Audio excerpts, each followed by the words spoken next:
بسم اللہ الرحمن الرحیم۔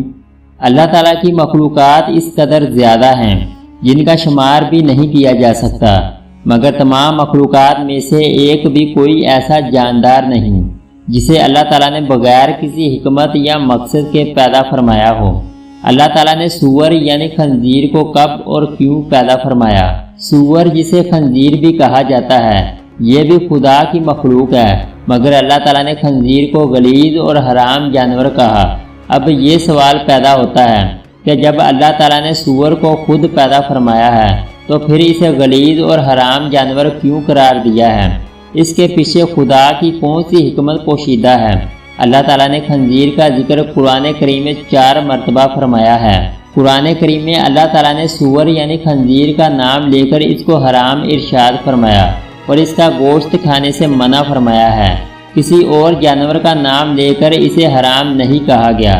بہت سے ممالک میں غیر مسلم اس کا گوشت بڑے شوق سے کھاتے ہیں، لیکن یہ غلیظ جانور ہے اور اس کا گوشت کھانے کے بہت سے نقصانات سائنسی تحقیق سے بھی ثابت ہو چکے ہیں۔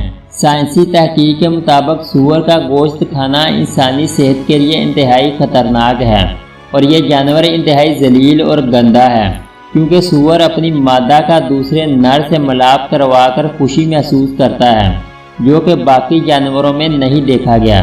سور کی خوراک گندگی اور غلاظت ہے۔ اس کے سامنے صاف چیز بھی رکھ دی جائے تو یہ اسے نہیں کھاتا، اور گندگی یا غلاظت نہ ملنے پر یہ اپنی غلاظت خود کھا لیتا ہے۔ دوستو، اب سوال یہ پیدا ہوتا ہے کہ اس قدر گندے جانور کو اللہ رب العزت نے کیوں پیدا فرمایا اور سور کی تخلیق کے پیچھے کیا وجہ تھی؟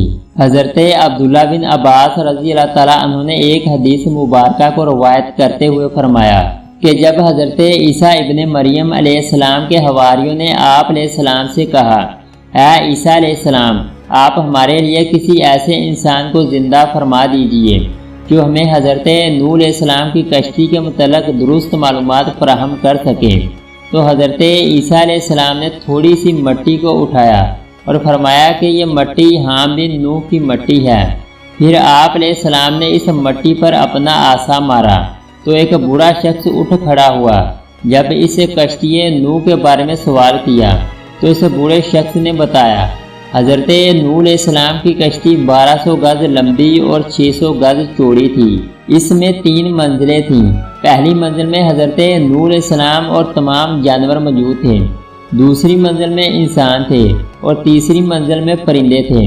جانوروں کی غلاظت کی وجہ سے کشتی میں گندگی پھیل گئی اور بدبو اٹھنے لگی، جس کی وجہ سے حضرت نوح علیہ السلام بڑے پریشان ہوئے اور اللہ تعالیٰ سے دعا فرمائی، تو اللہ رب العزت نے حضرت نوح علیہ السلام کی طرف وحی فرمائی اور آپ علیہ السلام کو حکم دیا کہ اے نوح، اپنے قریب کھڑے ہاتھی کی دم کو پکڑ کر ایک طرف کھینچو۔ پھر حضرت نوح علیہ السلام نے اللہ کے حکم کے مطابق ہاتھی کی دم کو پکڑ کر چٹکایا تو 2 جانور نکلے جو کہ خنزیر نر اور مادہ تھے۔ یہ فوراً جانوروں کی پھیلائی ہوئی غلاظت کی جانب لپکے اور کچھ ہی لمحوں میں ساری گندگی کو جٹ کر گئے۔ ان 2 خنزیروں کی جوڑی سے ہی ان کی باقی نسل آگے بڑھی۔ جس جانور کو اللہ تعالیٰ نے گندگی صاف کرنے کے لیے پیدا فرمایا وہ گندا ہی ہوگا۔ سائنسی تحقیق تو آج ہو رہی ہے۔ اللہ رب العزت نے 1400 سال پہلے سے ہمیں اس جانور کی حقیقت سے آگاہ فرما دیا تھا۔ بے شک ہر چیز کا مالک اور خالق اللہ ہے، وہ جیسا چاہتا ہے کرتا ہے۔